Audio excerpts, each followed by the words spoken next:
Jesus, nós queremos te render tudo nesta manhã. Toda voz que existe dentro de nós, a ti pertence toda adoração. Que nessa manhã você se prepare e exalte o nome do seu Pai.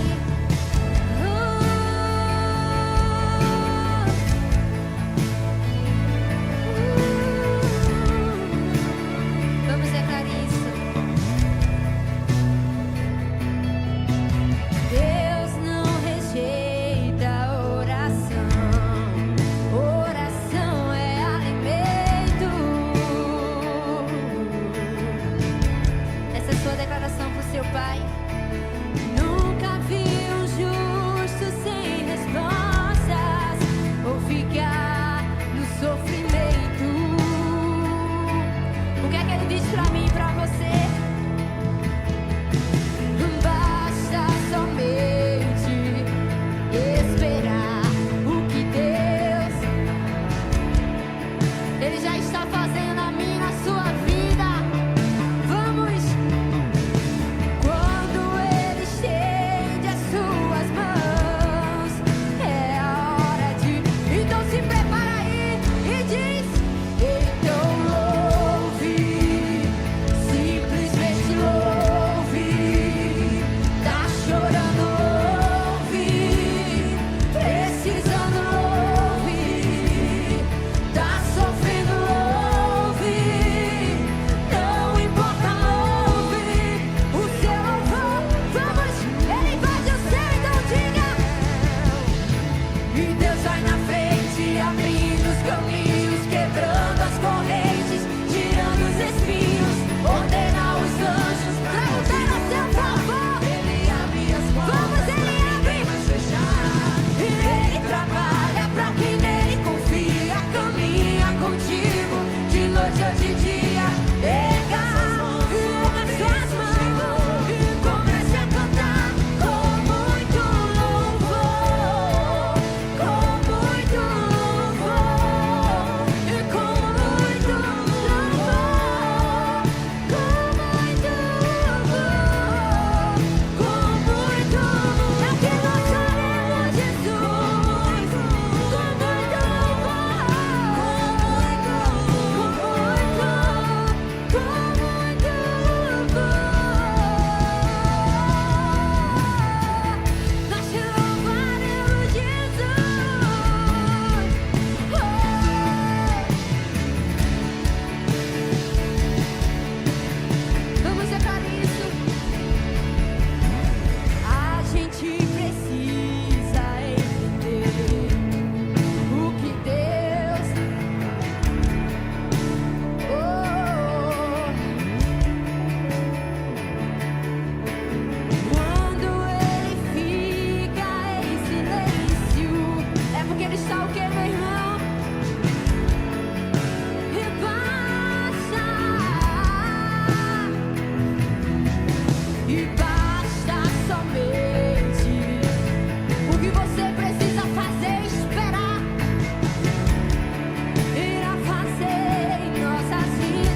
sentimos Tua presença aqui, Senhor Jesus, nessa manhã. Porque Tua presença vale muito mais. Vale mais que fama, vale mais que dinheiro. Tenho certeza que você veio aqui hoje buscar a presença dEle. Então eu peço que você abra o seu coração, pois o nosso Deus está aqui.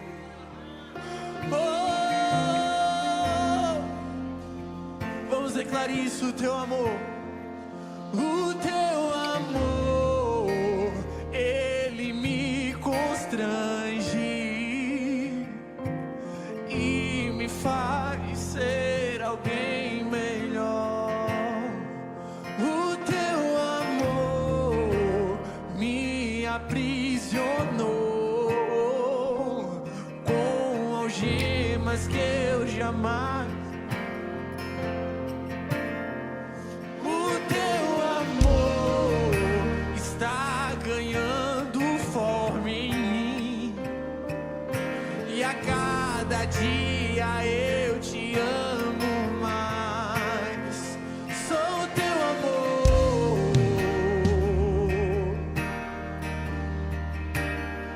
sou o Teu amor.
vale mais. Tua presença vale mais.